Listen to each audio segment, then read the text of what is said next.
my badass boys and badass babes, it's your favorite keeper of the golden rose, Virgo the Vixen, and as always, hit your likes and subscribe buttons down below wherever they're at. Sorry to get this video out a couple days ago. I really wanted to, but I was having some technical issues. And what do I mean by technical issues? One of my little 3 grandkids decided to take my phone, and they thought it would be fun to take my phone and see if it was waterproof. Now, for the record, I don't know which one of my 3 little grandkids. I don't know if it was Raphael. I don't know if it was Gabriel. I don't know if it was Michael. I don't know if it was all 3. But all I do know is that there were 3 little boys, around, and they're almost 1 year old, so they're walking, and they're terrorizing the house. So that's what they did. They took Grandma's phone, put it in the toilet, and that's a video for another time. But anyways, this video is we got a 2-part series for coming up about the 4th of July. God bless America, one of my favorite holidays of the year. To steal a line from The Simpsons, celebrate the independence of your country by blowing up a small part of it. All right, so today, this is video 1 of a 2-part series. And in both series, we are going to look at the hidden dangers of the 4th of July. You heard me. There are hidden dangers. Everyone knows about the danger of fireworks. Now, we all know a person who is a quote-unquote expert, and the reason they call themselves experts is because they're missing 1 to 3 digits, either on one and or both hands. You know who I'm talking about. We all know 1 or 2 of these people. I'm not talking about those. In this video today, we're going over the hidden dangers of drinking with relatives on the 4th of July. All right. First, I gotta give a big shout out to my friend Lisa, who reminded me of this. So Lisa, if you're watching, thank you. Anyways, so here's what happened. And I got to rewind the clock. This was before I graduated high school, okay? This was at the 4th of July. And so here's what happened. The family got together. 4th of July, there's barbecue, there's excitement, there's alcohol. All right, you start to see where things are going. All right, so there was some alcohol. And what I mean by some alcohol, there was a large quantity of alcohol, just to be more precise. Anyways, here's what's going to happen. There is me. There is my mother, God rest her soul. There is my grandmother, God rest her soul. And my grandmother's sister. All right, so there's us 4 women polishing off a bottle, 6 bottles of wine. I'm not kidding you. 6 bottles of wine. We are drinking. My mother didn't care because I was with her. So that's just at the end. That was the total number. I'm not saying we started that way. Don't think of my family as that much of an alcoholic, even though there is a legitimate case for that. But anyways, so we're here having some wine. We're talking, and the wine is kicking in. And for those of you who don't believe me, I've always said that alcohol is the ultimate truth serum. It opens the doors to certain nasty, dark secrets that once you hear, you can never go back. And that's what we're going to be talking about today. Because if you drink with your relatives, and if they drink enough, they will say things that you never wanted to hear, never wanted to know, and now you are, how can we say, scarred for life. And I'm telling this story, so this way, basically, this way you can laugh at my pain, whatever you want to call it. So like I said, we have my grandmother, her sister, my mom, and me, and we're drinking, and we're talking, and you know, women do talk.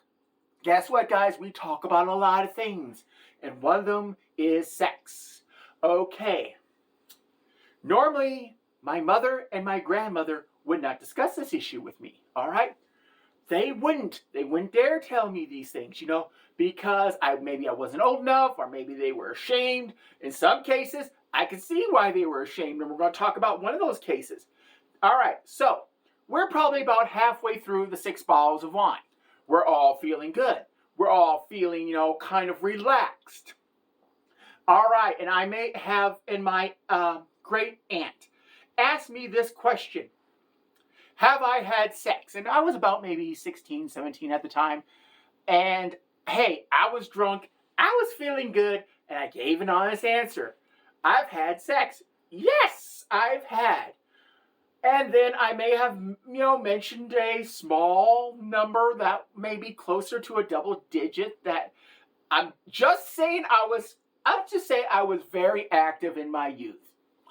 All right, so my grandmother was shocked. My mom was shocked. These are things she didn't want to hear. Her daughter, how can we say, being a little bit more of a professor of love type than what she wanted, but guess what she did? So, you have to understand the Vixens family is this. If I say something or do something stupid, Mom and Grandma are going to one-up me, okay? They're drunk. They think that I scarred them. No. They're going to scar me in return. And my mother told me about the night I was conceived. All right. I want you to listen to that words again. My mother told me about the night I was conceived. These are things normal people do not want to hear. I'll tell you the highlights of this. All right. Was my parents drunk? No. Were they horny? Yes. And I can't unring this bell. All right? I cannot unring this bell. All right. Here are my family in the back of a classic 66 Hemi Cuda. All right. Listening to the song Twilight Time. I can't remember by which group it was. I think it was the Platters from the 1950s. But I didn't need to hear about how my mother was taking control of the stick shift that night in the back seat. These are the highlights. I'm not going to get into the graphic details.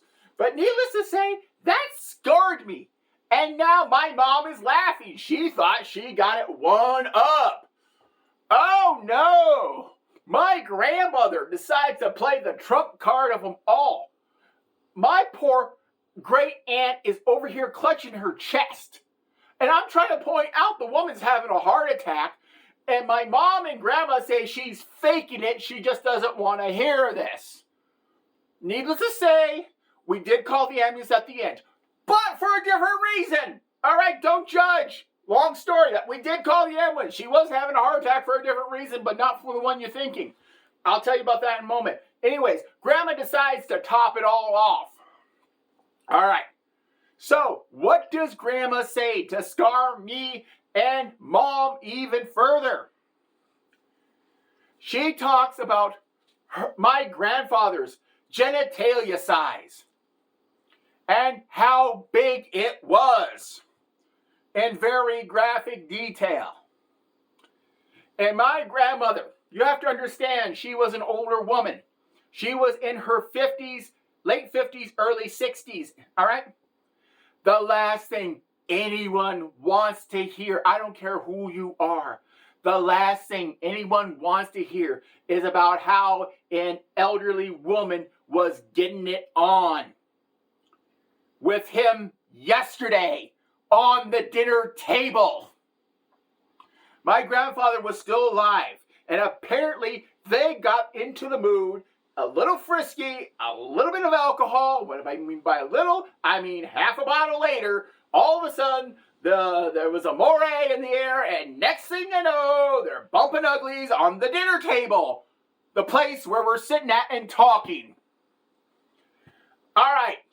Now that I've scarred your mind from hearing about what my grandmother said, what my mom said, and what I said, let me clarify what happened to my great aunt. She was faking. She was trying to get out. And we did call the ambulance. Here's what happened. Just a quick recap of what happened, because I don't want you to think that we gave my great aunt a heart attack over here. All right. On the way out of the room, she rushed out so fast that she didn't pay attention to one of my cousins coming in. He opens the door, baps her on the head, knocks her out cold because she's trying to get away from us. And that's why we had to call the ambulance. So, anyways, let's go in conclusion about the dangers of, the hidden dangers, I should say, of drinking with your family. There are certain bells that should never be rung. Once that bell is rung, it can never be unrung. So, my badass boys and badass babes, I guess today's life lesson is don't drink with family on the 4th of July, not unless you're willing to hear some very dark and nasty secrets. Well, anyways, next week I'm going to be covering over secrets of the grill to, how can we say, wrap up this little two-part series. Well, anyways, who's your vixen and bye-bye.